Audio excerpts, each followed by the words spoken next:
For those of you who are new to my space, new to these groups, my name is Yamarie. I'm an expert facilitator here at Circles, and I'm also the founder of Namaste and Slay, a trauma-informed empowerment practice where I specialize in helping individuals identify the wounds and patterns that are holding them back from thriving beyond their circumstances. So unlike our one-off conversations, if you've been in one of my other groups here at Circles, the way that this 8-week challenge is different is that it's designed to walk you through a transformative experience. So for those of you who missed the last few weeks, not to worry. I will be dropping a compiled list of all of the recordings from weeks 1 through week 6 momentarily in the chat box so that you can get caught up with all of the sessions. But what we've been doing is unpacking what narcissistic relationships are, how to cope with the aftermath of those narcissistic relationships, how to set healthier boundaries, and how to break free from those harmful relationship patterns. In this week, we're going to be focusing on how to connect with your inner truth again, which is an important part of reclaiming our identity, developing resilience, and rebuilding self-esteem post-narcissistic relationship. Andrea's share earlier was actually a beautiful real-time example of one of the side effects that comes with narcissistic relationship. Notice how in her share, she was struggling to trust her truth, trust her feelings around what was happening in her situation. How many of you resonate with Andrea's share and have noticed that that's been the case for you?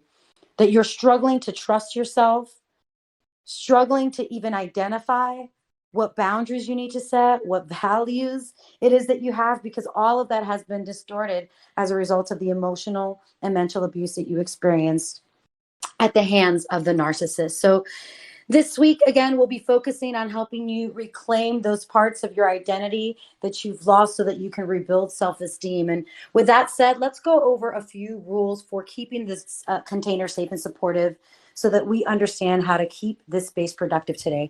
First things first, this is a non-judgmental space. We are talking about an extremely heavy and complex topic called narcissistic abuse. And I want to invite you guys to consider that a lot of what is spoken about today can be triggering. So as things come up today, try to focus on your own healing and growth. Refrain from internalizing other people's shares and or minimizing their or your experience. If at any point in time you feel that gets too much for you in the group and you need to step away, I will not take it personally. It's important to honor your emotional safety. And if that means stepping out of this room, I completely understand that today. So not that you need my permission, but you have permission to do whatever's going to keep you safe and supportive in this group today. The other thing I want to mention is active listening. So one of the ways that we avoid unnecessary disruptions in this group is by ensuring that our mics are muted at all times. If I notice that your mic is unmuted, I might go ahead and mute it for you in order to avoid disruptions. I also want to invite you to use your virtual hand, which you'll find at the bottom right-hand screen, to let me know when you want to share and what order you want to share in. So you can click on that when you're ready to share and then click on it one more time when you're done sharing so that I know that you're done with your turn. For those of you who want to participate more passively in today's group, or perhaps are in a space where they cannot speak freely, you can always chime in the conversation by dropping your shares or your questions in the chat box, and I'll be more than happy to read those out loud on your behalf. So if we're all on the same page on how to keep this space safe and productive, please go ahead and drop a little heart emoji for me so that I know that you don't have any questions, that you're loud and clear. We're loud and clear on how to keep the space conducive. Okay, amazing. So it seems like everyone here is on the same page. If there's any questions about anything that I just said, right now would be the time to ask me any of those questions. Okay, so it seems like we're all on the same page.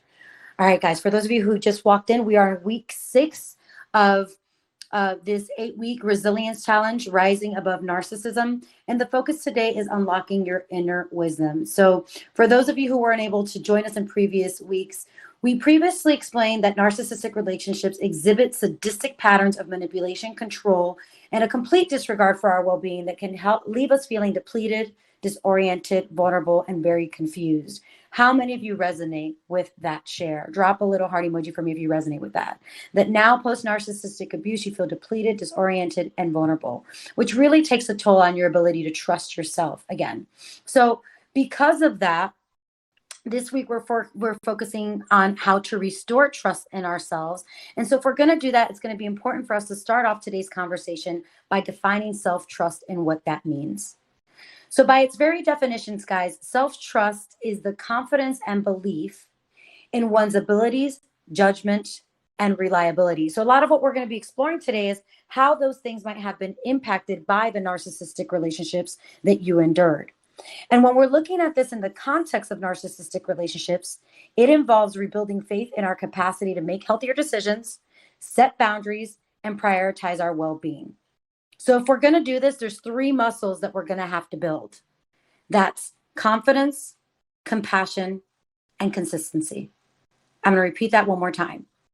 If we're going to rebuild self-trust, which is going to support us in the ability in the skill set of keeping ourselves safe again, it is going to be important for us to rebuild three emotional muscles: confidence, compassion, and consistency. Think of those as the three C's for rebuilding self-trust. So let's officially start off today's conversation by exploring how our confidence may have been eroded by these narcissistic relationships.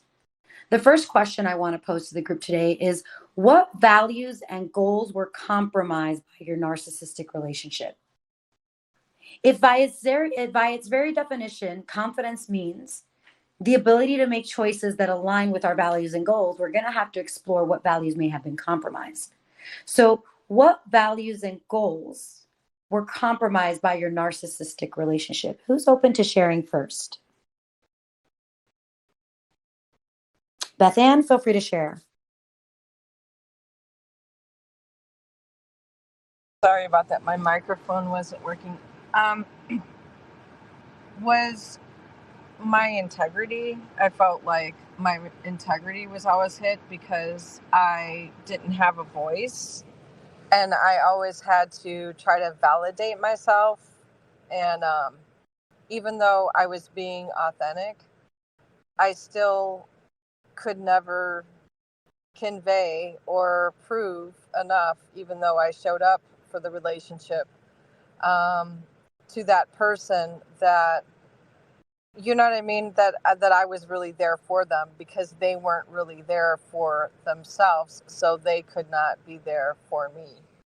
So it was always a struggle for me to have to try to, you know what I mean, it was a tug of war of trying to have that person validate me, which really hit my self-esteem super bad. Thank you for that vulnerable share, Beth Ann. How many of you, like Beth Ann, noticed that your integrity and your autonomy, meaning your free will, your ability to exercise your free will, were compromised by these narcissistic relationships? Absolutely. Thank you for sharing that, Beth Ann, and for being specific with us and giving us some examples. Who else would like to share at this time? How were your values impacted, values and goals compromised by these narcissistic relationships? Again, if one of the muscles that we have to rebuild is confidence, and confidence is the ability to make choices aligned with our values, how were those things compromised in your narcissistic connections? I want to invite everyone at this time to think about specific instances or patterns that may have taken a toll on their values and their goals. Pamela, feel free to share when you're ready. Yeah, I guess my autonomy with my time, how I spent my time, it had to be on his schedule and his terms, and when it worked out for him. And if I voiced that, I wanted to spend my time doing something else, or I needed to leave a conversation, it was no, the conversation was over when he said it was over. And so I felt that, or so in those situations, my time, how I spent my time was not my own. Yeah, absolutely. And how might some of that be still affecting you now? I feel, anxious, I guess. Yes. I feel anxious. Anxious. How many of you have noticed that you feel extremely anxious post-narcissistic relationship, perhaps for the same reasons that Pamela just shared? When someone else is in control of our autonomy, our time, what we do with our time, what we do with ourselves, it can be very jarring leaving that narcissistic relationship. It's almost like we don't know what to do with ourselves. So that's certainly one of the ways that we can be impacted or our values can be impacted, but not only our values are also our well-being. Who else would like to share at this time? John, are you accidentally unmuted or would you like to share? Go ahead, John. So let's see, I'm an empath, and so I met a narcissist, and there was intense magnetic pull and attraction there, because she's the taker and I'm the giver. Unbeknownst to what I was entering into when I met her, she's also had some drug addiction problems, specifically like crack cocaine and ketamine, and has dependencies on those things. And I sacrificed my own values to follow along in that type of destructive and use and behavior, with the exception of the crack cocaine. I never did that. I recently went through the discard, which was absolutely atrocious, and was hospitalized for suicidal ideation, and continuously perseverate on a daily basis, almost like in an obsessive way, around how it all sort of fell apart and collapsed. But I did make sacrifices in terms of my own values for my kids, and really pursued pleasure with her rather than more sort of truthful intellectual pursuits, professional pursuits, spiritual pursuits, more just hedonistic, all about just pleasure. And that's not a core value for me. And I made that sacrifice for her, only to be ruthlessly discarded in an extremely cruel way. And it's something that I struggle with daily and regularly. Thank you for that vulnerable share, John. Well, hopefully by the end of today's conversation, you'll have more insight on how to rebuild and restore some of those values. I'm so sorry that you went through that. But as we heard in John's share, he said, I traded in a lot of my deeply held principles for livings and beliefs for the sake of having someone by my side. How many of you have acknowledged that you might have done the same? Drop a little heart emoji for me if you might have done the same. As you can see, John, you're not alone.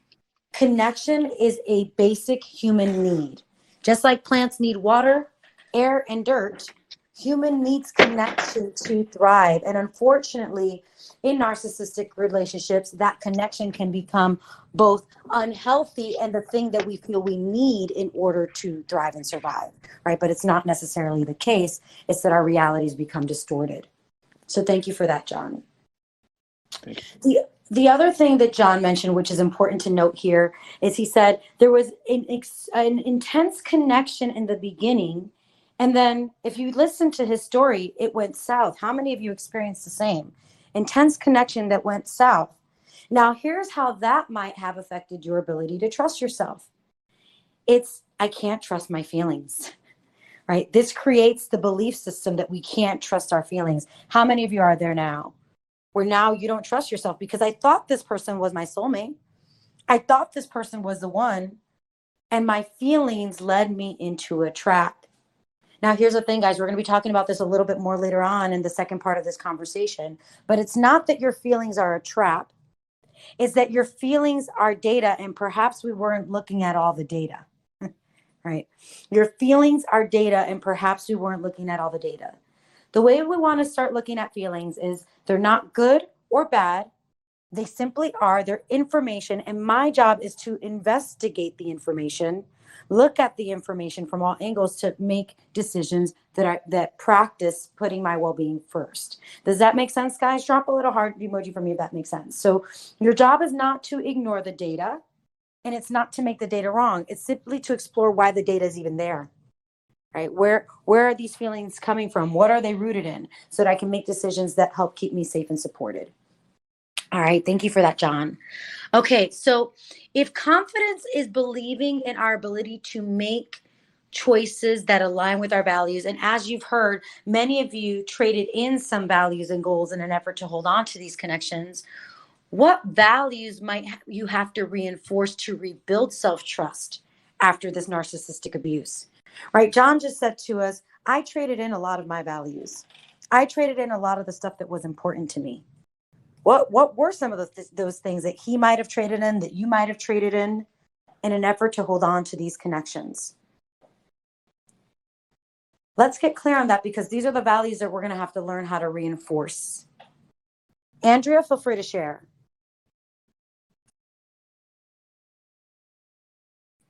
Andrea, you might be muted, hun.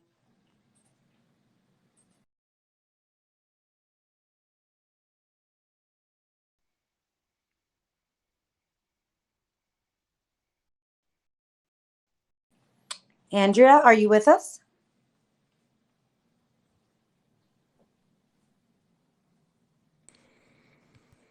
Oh no. Okay, there you go, Andrea. You're on. You're here. You can hear me?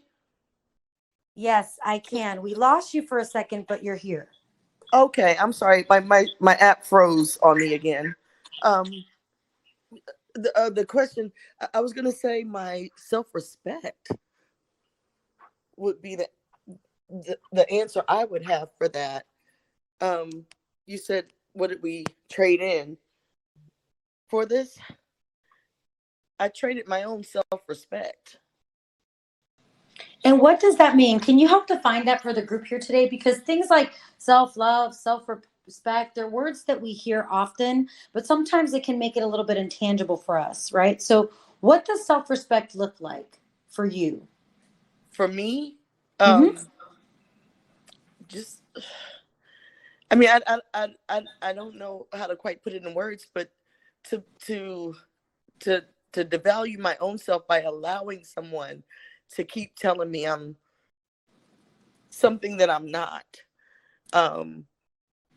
just to make them happy, I have to prove that I'm not the person that they say I am. I mean, it takes its toll. So I guess I see that as my self-respect, or how I feel about myself, if I'm making any sense. You are making complete Yeah. sense, Andrea. So I'm going to go ahead and summarize that share for you. What Andrea said is self-respect does not undermine my own well-being and my own self-esteem. Right? Someone said this in one of the groups the other day, practicing esteem building activities, meaning I don't do anything that destroys my confidence. I don't engage in a relationship that destroys my confidence or an activity that destroys my confidence. Right? So what Andrea is saying here is I started undermining my own well-being, and therefore I lost self-respect, which also means she lost the ability to trust herself. Right? Because what she just taught her brain is that she can't keep herself safe. Now, it was innocently and it was unknowingly, but these are the consequences of allowing ourselves to believe or buy into the narrative that the narcissistic individuals feed us. Hope, feel free to share when you're ready. I feel like the thing I struggle with the most is I feel like my identity was slowly kind of stripped away from me. Things I was interested in, things that I loved, were all devalued, diminished. Um, and I have to like rebuild, like go back to the basics. Like, what do I value? What do I like? And it's a challenge for sure.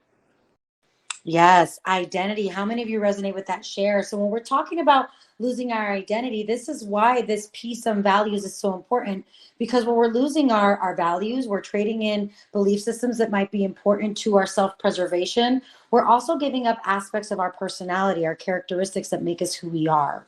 So thank you for that, Hope. Brenda, what else? I want to say thank you to Circles.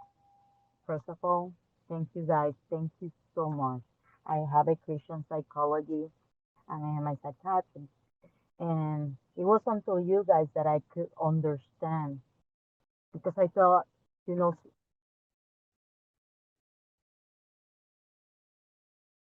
Oh, Brenda, I think we lost you for a second. Are you still with us, Brenda? One working ICU. I mean, had 2 kids. I didn't even know I was bedridden for like 2 years. My family said 3. And I didn't even know I have been separated for 2 months and a half now. Made that decision finally. And I didn't even know how to start the electricity or the water. I was like, what's going on? I mean, I felt I felt like I didn't belong in Earth. I mean, I was even afraid to read something medical and write about it. I'm not working yet again. I'm working towards it. I want to go to the healing process, but this is nothing like I ever seen. Nothing. Thank, thank you for sharing that, Brenda. So, to Brenda's point, it can strip us of our basic humanity. She said, I didn't know how to do basic things on my own. I couldn't even turn on the water, turn on the light on my own. That's how much control the narcissistic individual had taken over her life. And I'm so sorry that you went through that, Brenda, but I'm so proud of you for having the courage to be here with us today and share your testimony, share your story of how you've not only survived that, but are learning to figure out how to thrive beyond that. So thank you for that, Brenda. Thank you, guys. Thank you. Okay, so guys, now that we've gotten clear on some of the ways that narcissistic relationships take a toll on our confidence, why it takes a toll on our confidence, what that means, how we might have to rewrite values and restore values in order to start to recover from that. I want to invite you guys to look at the next C that we mentioned earlier in our conversation. Earlier, we said if we're going to rebuild self-trust, we have to rebuild the following emotional muscles: confidence, compassion, and consistency. Now, we just spoke a little bit about confidence, but now I want to draw your attention to the second C, compassion, which is the practice of extending kindness, understanding, and acceptance towards oneself. Okay.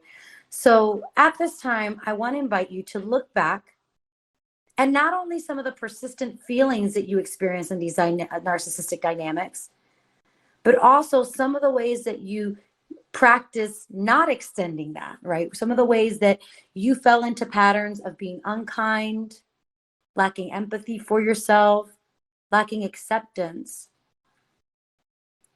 And what were some of those patterns that showed up for you?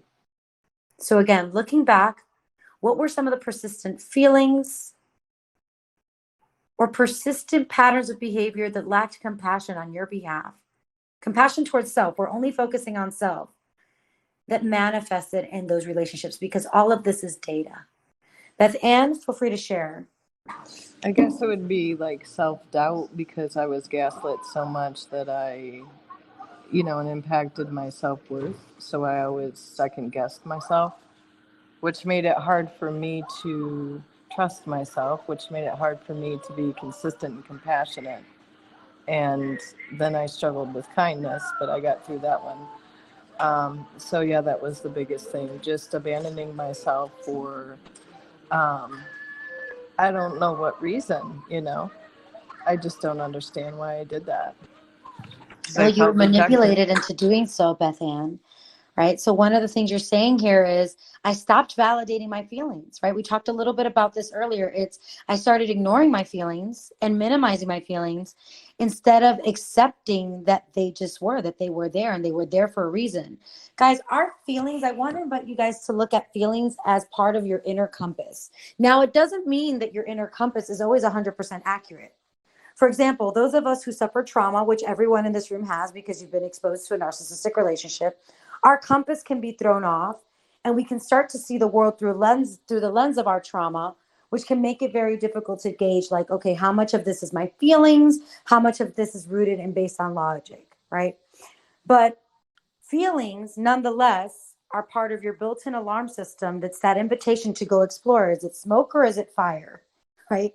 And the only way we're going to be able to determine is it smoke or is it fire is by taking the time to observe all of the details and all of the data beyond our feelings. Does that make sense, guys? Drop a little heart emoji for me if that makes sense. So what Beth Ann says is, I got to a point for me in my relationship where that alarm was going off so often that I stopped even listening to alarm. It's kind of like when you have a smoke alarm and the battery needs to be changed, right? The narcissist will constantly make it so that alarm is going off in your inner system, which can make it very challenging for you to trust yourself. So thank you for that share, Beth Ann. Hopefully that analogy is making sense. Did that analogy make sense, guys? Drop a little heart emoji for me. Just want to make sure I didn't make that all the more confusing for you. Okay, amazing. Lisa, feel free to share when you're ready.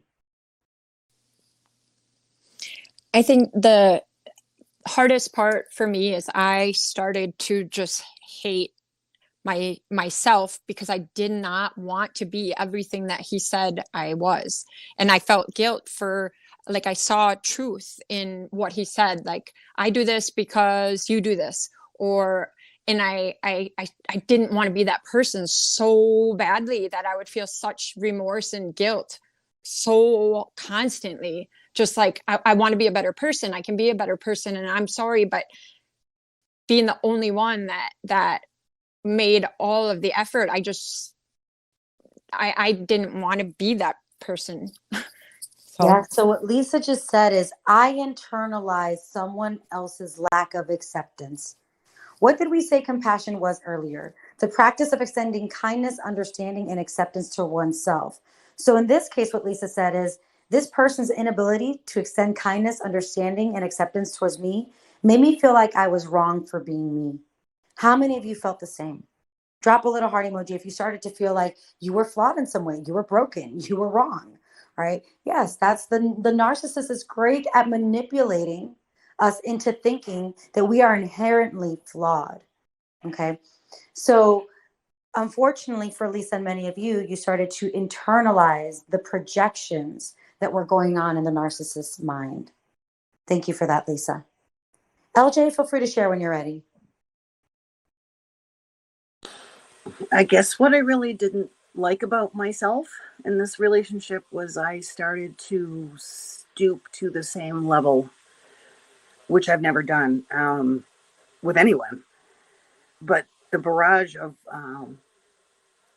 insults would just come and come and come and come, and then I would just break and I would fire back. And I'm not proud of that. I'm not. It's hard for me to swallow. LJ, I'm sorry to hear that. How many of you experienced the same? Drop a little heart emoji for me. We call that reactive abuse, guys. And while I know it doesn't feel good because you individuals are people of integrity, people who have a lot of empathy, compassion, and love, it's a normal response to being abused.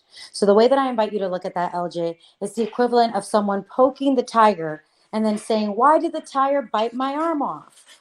Right? You can only take so much abuse before you crack. We are all hardwired to survive. And so in an effort to survive, you became reactively abusive, and you're not the only one who experiences that, LJ. So thank you so much for sharing. Okay, guys. LJ, I'm going to go ahead and mute you to avoid noise pollution. We've got some clinking going on back there, but thank you so much for that share. Now, let's continue to bring it back to the discussion, guys. So far, for those of you who just walked in, we've defined what self-trust means today. So we are in week 6 of Thriving Beyond Narcissistic Abuse. And the focus of week 6 is self-trust. If you've missed any of the previous weeks, do not worry. You will still find the session valuable. You can always check out the Spotify link that I dropped in the chat box earlier to catch up on weeks 1 through 5. Not only did we define what self-trust is, which is rebuilding our capacity to make healthy decisions, set boundaries, and prioritize our well-being, we also talked about the 3 C's that are going to be required to do that, which is rebuilding confidence, rebuilding compassion, and rebuilding consistency. We need confidence, compassion, and consistency to rebuild our self-trust again. So what we've been focusing on in today's conversation is talking about all the different ways that our confidence may have been shaken by being exposed to these narcissistic relationships, how it might have been diminished, as well as what we're talking about right now, compassion. So how was your ability to practice compassion towards oneself affected as well? So going back to the question that we had at hand, we explained that because survivors of narcissistic abuse experience a lot of gaslighting, meaning that your feelings are distorted, dismissed, and denied, it's going to be important for us to look back and analyze the persistent feelings that came up for us in the narcissistic relationships, as well as our persistent patterns of treating ourselves so that we can understand what to avoid moving forward. So the question was, for those of you who just walked in, looking back, what were some of the persistent feelings that you had, or some of the persistent ways that you showed a lack of compassion for yourself in those dynamics? Hope, feel free to share. I was consistently like my feelings, meaning mental and also bodily. Like if I was feeling sick, it was always invalidated. And, eventually I thought they'd say, oh, you're too sensitive, or oh, you're being paranoid, or oh, you're a hypochondriac. And then I started looking into my feelings, just like, what? Oh, well, if they're not real, who cares? I'm looking into them. And I started looking into body sensations, and my body was telling me things, and my emotions were telling me things. And so I started turning inwards to start listening to them. So they'd say, no, you're not feeling that way. I'm like, well, you're not me. I am feeling that way. Hope, that's a beautiful explanation of what we talked about earlier, the importance of investigating our feelings, right? Sometimes we're going to investigate and we're going to come to the conclusion that, okay, maybe it's not what I thought it was. But if we don't investigate, we will never know.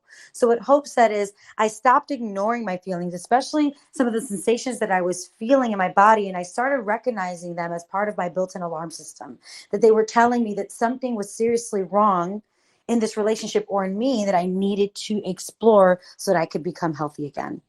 Beautiful, Hope. Brenda, what else? Well, I'm a survival. So it's been only 2 months and a half, only 3 weeks, 4 weeks with the last communication. I learned no communication. And I, he'll tell me things that will literally, I cannot tell you what he said because I don't even remember. Things that will destroy me. And I remember in a specific day that I called him and to give him some good news that the company lawyer called me to tell me, and something good about my daughter. God bless her, is studying in New York. And I called him because he wanted me to tell him everything. Which, okay, I mean, I don't have nothing to hide. That's the other thing. They look for very empathetic people. And I remember that I called him, and after I talked to him, I was like, I told God, you know what, do whatever you want with me. I don't deserve to be here. I mean, it was all that he told me. I don't know how to describe it because it's so painful and awful. And I'm not talking about cursing words. I'm talking about the most inner things that you share with them. He's my husband, hopefully to be ex-husband. I took 170 milligrams of Xanax, have a new bottle. And it wasn't until like 3 weeks ago or 4 weeks ago with this new lawyer that I have that is great.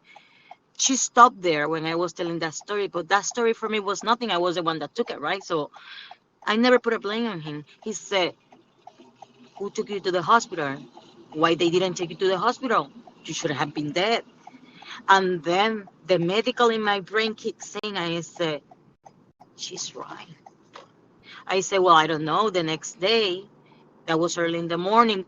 The next day in the afternoon, he called my sister and told my sister, come and pick your sister up. I had to work.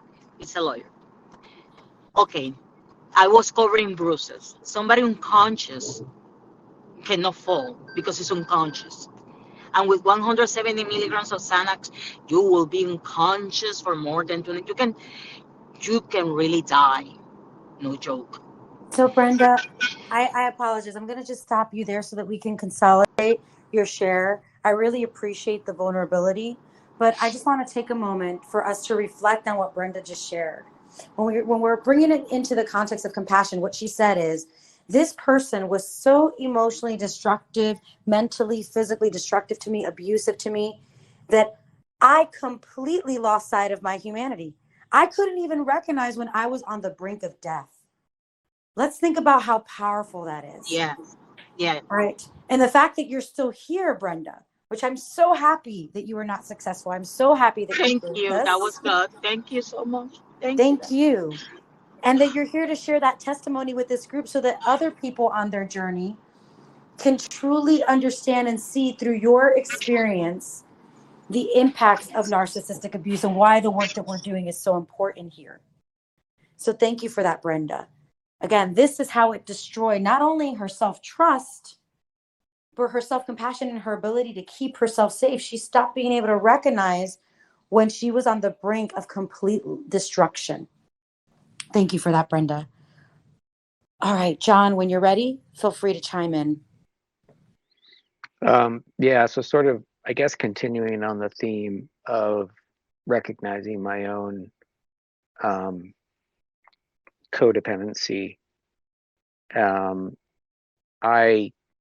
I lost the ability to self-care throughout this journey, which started, sort of in March. Prior to that, I was eating well and going to the gym every day and running. When I was in my relationship, I was inspired to do that because I was giving so much of myself to someone else who was a taker. And then that giving empowered me to do a lot of self-care. And when I was so viciously and cruelly discarded, and she moved on like immediately and into someone else's house, like within weeks, it just completely tore me down. And I've still yet to get to a place where I can self-motivate, right? Like my interests in things that I used to do are completely gone. They don't exist.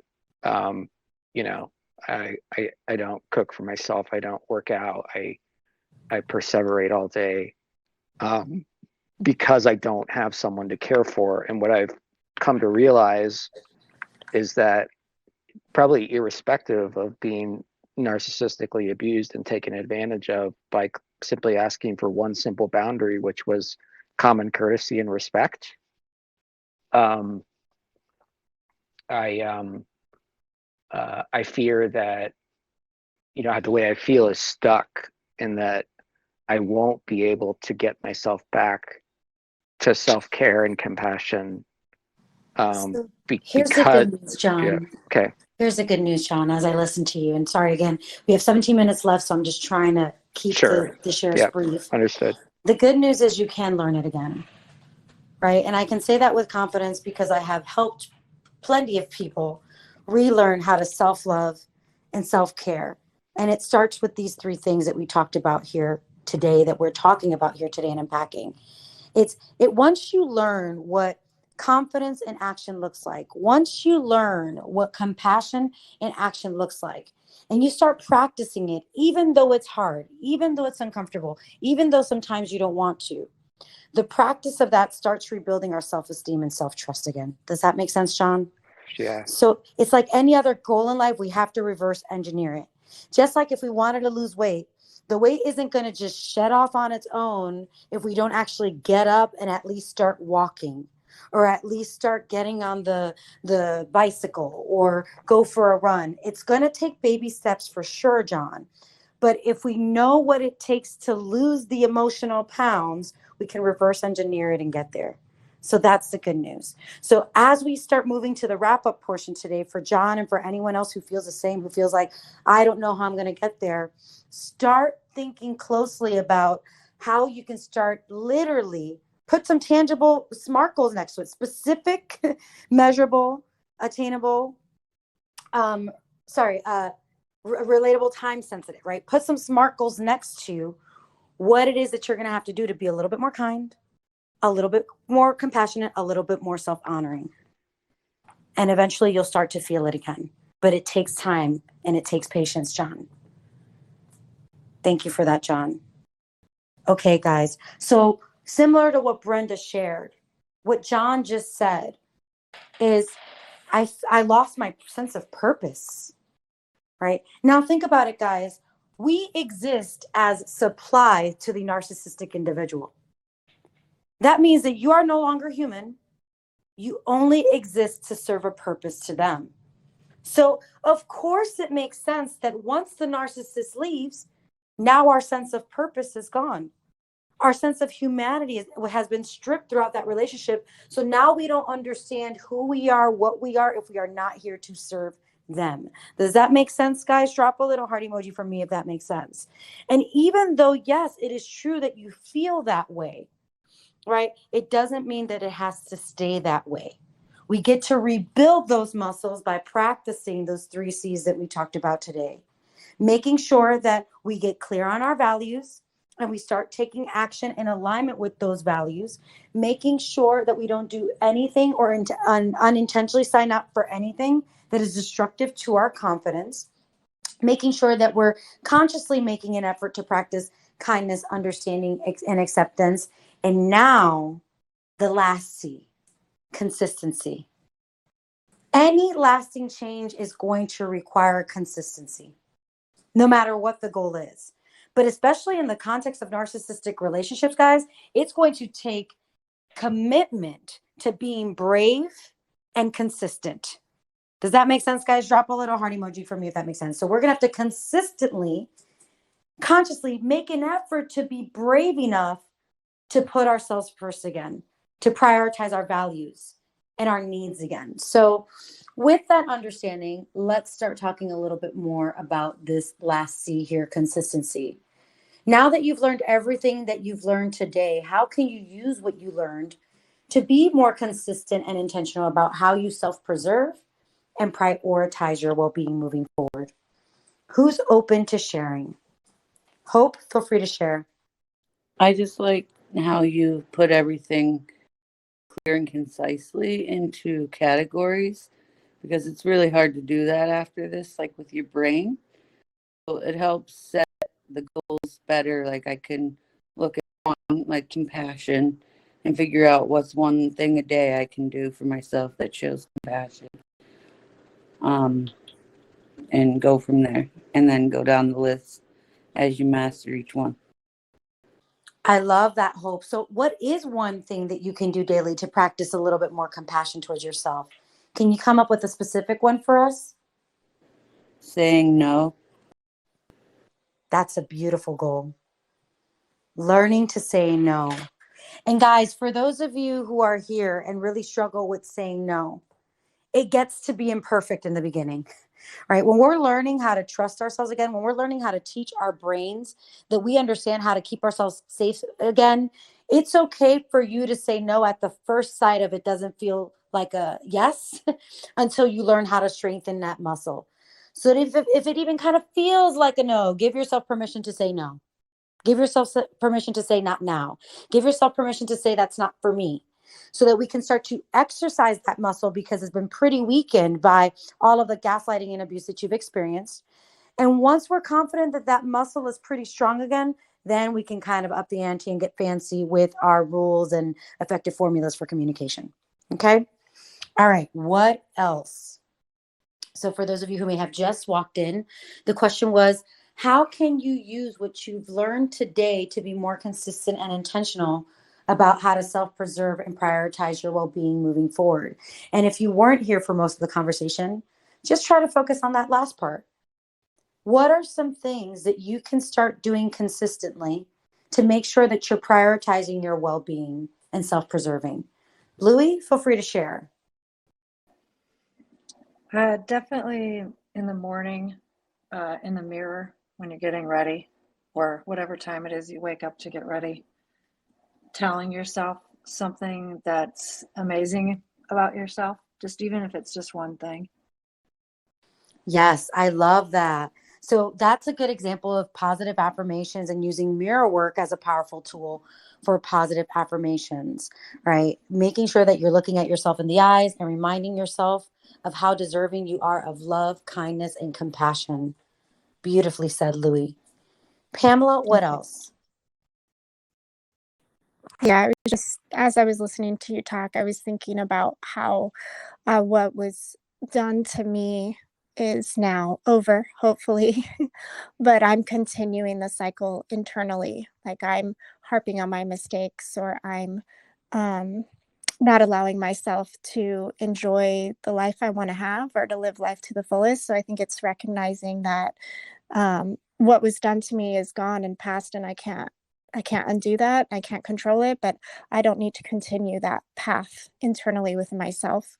I can meditate in the morning. I started doing that. Also, working out, um, get back on working out on a regular basis, and then just start setting some goals for my life and feel hopeful for the future instead of, this despairing I'm doing. Beautiful, Pamela. So not only can you start practicing incorporating some self-care routines like meditation and exercise, but one of the important things that I took from your share right now is reminding yourself that the only mistake you made was loving someone who didn't have the capacity to love back. That's the only mistake you made. And if that's the mistake that you made, that's a beautiful expression of your empathy, kindness, compassion, and humanity. And we don't want anyone to take that away from you, right? So the only thing you did, the only mistake you made was trust someone with your heart who did not have the skill sets or the capacity to protect it. Thank you for that, Pamela. Now, I can't tell if that hand raise from Louie is from before or if it's from now. So I'm going to go ahead and call on Louie. Louie, are you up right now or is it Brenda? Okay. Oh, I'm sorry. I'll take it down. No worries. Thank you, Louie. Just helps me know what order we're working with here. Brenda, feel free to share when you're ready. Since I'm starting on this, been 2 months and a half that I've been separated from my husband. I been I pretty much feel scared, so I created a routine. I mean, but every time that I have to deal with somebody like him or somebody that attacks, I fall into the same isolated thing. I mean, I change. I need my routine back. The routine that I was getting up early, being sure that the dog has a routine too. I have a 16-year-old Pickapoodle. I have the routine for my plants, a routine for me. I have goals, and I don't know how to deal every time. There is people that when they talk like they're gonna hit you. Before I was able to handle that and escalate the problem, now I just want to run away and hide, like in a cocoon. And I wonder if one soon I'm gonna be able to be normal again. Brenda, same thing we shared with John earlier. With patience and commitment, it is possible, but it is going to take time. Now, one of the important aspects from Brenda's share that I want to share with the group, she mentioned routine. The reason why routine can be so important post narcissistic abuse is, again, your autonomy was stripped, your sense of stability was stripped, and having routine and creating some kind of structure gives you consistency so that you feel safe again. Does that make sense, guys? Drop a little heart emoji for me if that makes sense. So one of the things that Brenda's saying I'm consistently doing in order to create a sense of safety for me in my life is eliminating and minimizing some of the predictability by making sure that I have some kind of structure that creates a sense of safety for me. So that's a huge one. Thank you for that one, Brenda. All right, guys, we have 6 minutes left. Just want to take a quick moment to stop and drop just your attention to the chat box. Since we have 6 minutes left, again, this is week 6 of the Thriving Beyond Narcissism Challenge. We are focusing on rebuilding self-trust. And I just added a challenge, as those of you who know who have been here the last few weeks, I added a challenge that you can put into practice post-session to reinforce what you learned today. So now that I brought your attention there, let's get back to the discussion at hand and brainstorm a few more ideas. So bringing it back to the question that we just asked, how can we learn to be more consistent? Consistent means, right, that we do it on a regular basis. How can we practice being more consistent and intentional about how we self-preserve and prioritize our well-being so that we can restore our self-trust and confidence? Beth Ann, feel free to share. Okay. How can we be more consistent? By practicing gratitude is one of the things, and alignment, and being self-aware and being the chooser of your choices. Oh, those are three great ones, right? Being self-aware, practicing gratitude, and making sure that we are being conscious of where we're giving away our power. That's what Brenda meant when she said being the chooser of our choices.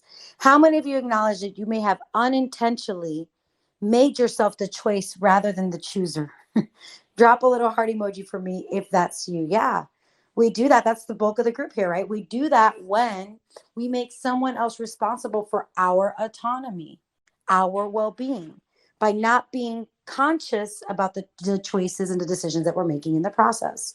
So I love that, Brenda. All right, Hope, feel free to share when you're ready.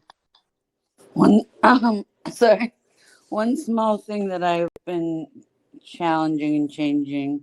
I am diabetic, so diet and my body helps me keep up the consistency. Unfortunately, it did develop during the stressful time. I developed it and I didn't have it before, but it is helping me put up boundaries that I didn't even think, oh, food, a choice. It's an important choice. It's what you're putting into your body. Hope, that was beautiful. Boundaries. She's not just talking about boundaries with other people, boundaries with ourselves.